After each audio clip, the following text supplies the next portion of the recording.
शाम हो रही है, बहुत लंबी बात का वक्त नहीं है, क्योंकि सभा में जो महिलाएं आई हैं वो वापस जाना चाहती हैं। और वापस क्यों जाना चाहती हैं? क्योंकि अंधेरा हो जाएगा। अंधेरे में मर्द रुक जाएंगे। ये महिलाओं की सुरक्षा के लिए मोमबत्ती भी जला लेंगे। औरत अंधेरे में रुक के अपनी सुरक्षा के लिए, अपने साथियों की सुरक्षा के लिए मोमबत्ती जलाने में भी डरती है। ऐसे मनहूस शहर में हम लोग जीते हैं। जिस घटना के बाद हम लोग यहाँ आए हैं, उस घटना के बारे में अखबार में पढ़ते हुए एक हद के बाद मेरी आंख उस पर रुक नहीं सकी। मैं तो पूरा पढ़ नहीं सका जिस तरह की घटना है। उससे एक हफ्ता पहले अमृतसर में घटना हुई थी, जिसके बारे में मनीष भाई ने आपको बताया। मैंने सोचा ये भगत सिंह का पंजाब है। उस लड़की के पिताजी पुलिस के इंस्पेक्टर थे। अकाली दल के जनरल सेक्रेटरी, जो कि अमृतसर का बड़ा नेता था, उसने उस लड़की को बार बार तंग किया। लड़की के बाप ने, जो खुद पुलिस इंस्पेक्टर था, उसने पुलिस में रिपोर्ट लिखवाई। उस पे उस आदमी ने खुल्लम खुल्ला दिन में आके उस लड़की के को फिर आके तंग किया। लड़की ने फोन करके पिताजी को बुलाया। वो आदमी अपनी वर्दी में वहां आया और तब उस अकाली दल के गुंडे ने उस आदमी को गोली मारी। गोली मारने से मरा नहीं वो, लड़की को भी चोट लगी, बाप को भी चोट लगी और वो आदमी वापस गया। 20 मिनट तक वो लड़की सड़क पे गोली लगे अपने बाप को उठाने के लिए लोगों से रिक्वेस्ट करती रही, कोई मेरे पापा को उठा के एम्बुलेंस में डालो। भगत सिंह के उस पंजाब का एक आदमी उस लड़की की मदद करने नहीं आया। इसे हम सभ्यता कहते हैं।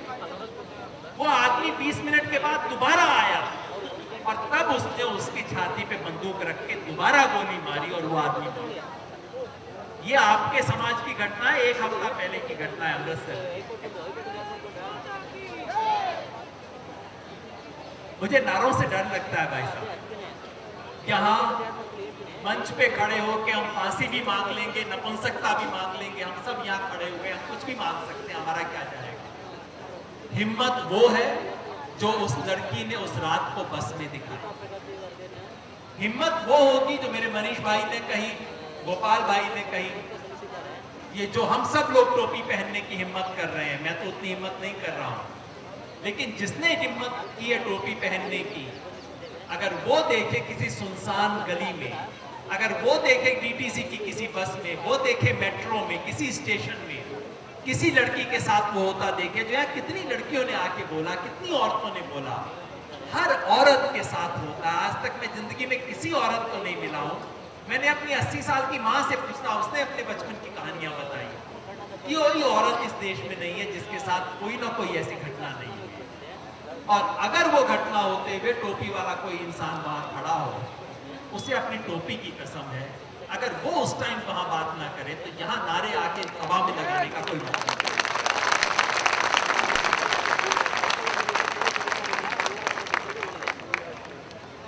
हम क्या कर सकते हैं? इस देश में कानून बहुत है। मनीष भाई ने कहा 35,000 कानून है, लेकिन वो कानून नहीं है जिससे आप उस कानून का इस्तेमाल कर सकते। बलात्कारियों के खिलाफ बड़े स्ट्रॉन्ग कानून है। यहाँ प्रशांत भूषण जी बैठे हैं, मैं कानून के बारे में क्या बोलूं, लेकिन वो मुकदमा चलेगा कैसे? कोई कोर्ट कचहरी में जाएगा कैसे? औरत कोई थाने में घुस कैसे सकती है? शाम के 6 बज गए, इनमें से सब औरत अगर एक एक थाने में आज शाम को चली जाए, कौन कैसी अवस्था में वापस आएगी, किसी को भरोसा नहीं है। कोई शरीफ औरत थाने में घुस नहीं सकती है। और ये दिल्ली शहर की बात है, आप आगे की तो बात नहीं सुनते। तो थाने में घुसने का कानून कैसे बनेगा? एक बात जो हम यहाँ मांग रहे हैं वो ये, मैं जानता हूं यहाँ कई साथियों ने फांसी लगाने के कानून मांग रखे हैं, हमारे साथी अभी कुछ और भी आके कह गए। मैं आपसे एक छोटी बात कहता हूं, इस दुनिया के किसी भी अपराधी को डर इस बात का नहीं होता है कि उसको 5 साल की सजा मिलेगी कि 10 साल की मिलेगी कि 20 साल की मिलेगी कि फांसी मिलेगी। उसे डर इस बात का होता है कि परसों पुलिस मुझे पकड़ के तो नहीं ले जाएगी। अगर एक बार पुलिस ने पकड़ लिया, आपकी 1 महीने के अंदर मुकदमा चल गया, गवाही हो गई, आपको सजा हो गई, वो सजा 10 साल की हो, 20 साल की हो, 50 साल की हो, फांसी हो, जिंदा मार दो, उससे बहुत फर्क नहीं पड़ता। असली फर्क पड़ता है कि अपराधी को आप पकड़ते हैं कि नहीं, उस पर तत्काल मुकदमा करते हैं कि नहीं, मुकदमे का फैसला होता है या नहीं, और जो अपराधी है उसको मुकदमा, उसको सजा मिलने का डर लगता है कि नहीं। और वही एक चीज हम यहाँ मांग कर रहे हैं। हम मांग कर रहे हैं ऐसा कानून जिससे इस देश में बलात्कार का और महिला के साथ कोई भी घिनौनी हरकत का कोई मामला हो, उसके बारे में 1 महीने के अंदर कोर्ट में मामला आए, उसके अंदर मुकदमा हो और जिसको सजा जो मिलनी है सजा मिले। लेकिन कुछ और बोलती है, सिर्फ कानून से चीजें सुलझने वाली नहीं। ये सब पार्टियों का रवायत हो गया है कि हम मंच पे आके सरकार से कुछ मांगते हैं, हर चीज हम सरकार से मांगते हैं। हमारे गोपाल भाई ने कहा, अरे भाई ये सब सरकार नहीं थी, उससे पहले भी समाज था। और इसी राजनीति से लोग अब उठ गए हैं, इसी राजनीति से लोग अब उठ गए हैं। वो चाहते हैं कि थाने में औरत जा सके, अपनी शिकायत दर्ज कर सके, इसके लिए हम क्या कर सकते हैं? इस देश में आज इस मंच से जितनी चीजें मैंने सुनी, एक बहन ने आके ये नहीं कहा कि मैं थाने में गई और मेरी बात सुनी। हमारे पुलिस के लोग भी यहाँ खड़े होंगे कहीं। मैं समझता हूं इस देश की पुलिस के लिए इससे ज्यादा शर्म की बात कोई नहीं हो सकती कि कोई औरत उन पे भरोसा नहीं। ये सिर्फ एमएलए एमपी आपकी सुरक्षा पे भरोसा कर सकते हैं। जब तक इस देश की औसत औरत थाने में जाके अपनी शिकायत दर्ज नहीं करवा सकती, उसके लिए इस देश की पुलिस का पूरा इंतजाम बदलना होगा, पुलिस का प्रशिक्षण बदलना होगा, पुलिस की सारी कार्रवाई बदलनी होगी। और ये असंभव बात नहीं है। दुनिया के दूसरे देशों में, इंग्लैंड वगैरह में किसी के बच्चे का पिल्ला गुम जाता है तो वो पुलिस थाने में चला जाता है, अंकल मेरा पिल्ला गुम गया, जरा ढूंढ देना। क्यों नहीं हुई? पुलिस किस काम के लिए बनी है? आपके हमारे पैसे पे पल के, आपकी हमारी सेवा के लिए पुलिस बनी है। इसकी हिम्मत कैसे है कि महिलाओं से ठीक बात नहीं करती? पुलिस का पूरा निजाम बदलना होगा। लेकिन सिर्फ कानून से, सिर्फ पुलिस थाने को बदलने से काम नहीं चलेगा। हमें इस समाज को बदलना है, इस समाज के मर्दों का संस्कार बदलना है।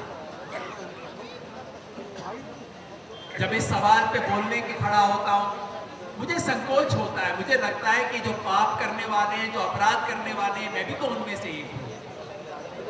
क्योंकि हर घर में लड़के को सिखाते हैं, हम लड़के को बंदूक लेके देते हैं खेलने के लिए। बच्चे को खेल अच्छा लगता है कि पिस्टल से खेलेगा लड़का, लड़की को पिस्टल नहीं देते, लड़के को बंदूक से खिलाते हैं। हमें अपने समाज का संस्कार बदलना होगा। ये संस्कार की बुनियाद हम सब घर में डालते हैं, हम सब उसके लिए जिम्मेवार हैं। ये जो बलात्कारी आते हैं तो ऊपर मंगल ग्रह से नहीं आते हैं, वो हमारे आपके घरों से पैदा होते हैं, हमारे आपके बुरे संस्कारों से पैदा होते हैं। उस संस्कार के खिलाफ हमें घर में, स्कूल में, पंचायत में, हर जगह लड़ना होगा। और एक आखिरी बात बस, और वो ये कि हम लोगों को आदत हो जाती है कहने के लिए कि बहनों की, माताओं की हम सुरक्षा करेंगे। ये बात सही है। बहनों और माताओं पे जो अत्याचार होते हैं उसकी शुरुआत भाई और पिता ही करते हैं। तो जरा मर्द जाति का फर्ज बनता है कि अपने पाप को थोड़ा धोए, अपना प्रायश्चित करे और जाके बचाए। लेकिन इस देश की औरत सिर्फ मर्दों की इनायत पे, सिर्फ इसलिए कि मर्द लोग आके उसे बचाएंगे उस पर निर्भर नहीं करेगी। आज मैंने इस मंच पे जिन महिलाओं को अपनी कहानी बोलते देखा, मैं कल्पना कर सकता हूं कितनी हिम्मत चाहिए अपने दुख दर्द को मंच पे आके बोलने के लिए। आसान काम नहीं है। बड़े बड़े नारों, बड़ी बड़ी क्रांति की बात करने से ज्यादा मुश्किल काम है मंच पे आके अपने दुख दर्द को बोलना। इस देश की औरतों में हिम्मत है। वो असुरक्षा में जीती हैं, लेकिन उनमें हिम्मत है। ठीक वैसी हिम्मत जो कि उस लड़की ने बस में दिखाई। वो लड़की अपने आप को नहीं बचा रही थी, वो अपने दोस्त को पहले बचा रही थी जो उसको बचाने की कोशिश कर रहा था। उस लड़की ने हिम्मत दिखाई। आज जब हम उस लड़की के स्वास्थ्य की कामना करते हैं तो साथ में हम हाथ उठा के सैल्यूट करके उस लड़की की हिम्मत को दाद दें और याद करें कि इस देश की हर औरत में हिम्मत है। हिम्मत सिर्फ गोली चलाने वालों की नहीं होती, हिम्मत सिर्फ पहलवानों में नहीं होती। मैंने अपनी जिंदगी में इस देश की औरतों को इतनी हिम्मत दिखाते हुए देखा है। बस औरत की हिम्मत को एक ये गुंजाइश मिले कि उसके ऊपर हमला ना हो। औरतें अपनी हिम्मत से संभालेंगी। हमें सिर्फ ऐसी अवस्था बनानी है जहां उनकी हिम्मत पे हमला ना हो। हिम्मत बहुत है इस देश की औरतों में। इस देश की औरतें अपनी हिम्मत से अपने आप को भी संभाल लेंगी और मर्दों को भी संभाल लेंगी। वो संभालती हैं। बस ये हमले बंद हो जाएं, ये पुलिस के वार बंद हो जाएं, ये उनके ऊपर तमाम किस्म के जो असुरक्षा के घेरे बनाए हैं ये बंद हो जाएं। और आज हम यही काम करने आए हैं। एक बहन जी ने यहाँ आके बोला कि मेरे साथ सब कुछ हो रहा था, मेरे को उस रात को लगा कि मैं मर जाऊं। अरविंद भाई आप सुन रहे होंगे, उस रात ने कहा कि फिर मेरे को किसी ने कहा अरविंद केजरीवाल की कचहरी में तुम चली जाओ। आपको सच बताता हूं, मेरी आंखों में आंसू आ गए बात, क्योंकि जब हम लोग हमसे पूछते हैं कि आप लोग पॉलिटिक्स में क्यों आ गए हो, समाज का आंदोलन कर रहे थे, पॉलिटिक्स में क्यों आ गए हो, मैं उन सबको सिर्फ एक जवाब देता हूं और जवाब यही है कि एक बहन जी में ये हिम्मत आ जाए कि मंच पे आके जो औरत 5 दिन पहले मरने का सोच रही थी वो मंच पे आके हम सबके बीच में बोल के चले जाए। मेरे लिए इसी का नाम राजनीति है। हमारी पॉलिटिक्स संसद में घुसने की पॉलिटिक्स नहीं है। हमारी पॉलिटिक्स पैसे से सत्ता और सत्ता से पैसा बनाने की पॉलिटिक्स नहीं है। वो बहन जी यहाँ आके बोल गई, मेरे लिए सबसे बड़ी पॉलिटिक्स वो है और हम वो सबसे बड़ी पॉलिटिक्स करने आए हैं। और बस एक चीज मैं चाहूंगा, यहाँ आके जिसने अपना दुख दर्द सुनाया है उनमें से कोई भी आज अपने घर वापस अकेली न जाए। अगर हम सब लोग मोमबत्ती ना भी उठाएं, उनमें से किसी से पूछे बहन जी तकलीफ है, जैसे हमारे आजाद कौन सी सेना के साथियों ने कहा था, आजाद सेना के साथ, आजाद दस्ता के साथियों ने कहा था, मुझे बहुत सुंदर लगा। ऐसे कई और बहनों ने भी आके अपना दुख बताया था यहाँ। इनमें से कोई भी आज अकेली वापस घर ना जाए, उनके साथ कुछ लोग जाएं टोपी वाले। वो करोगे तो सबसे बड़ी राजनीति है, संसद वंसद को हम सब देख लेंगे। मेहरबानी।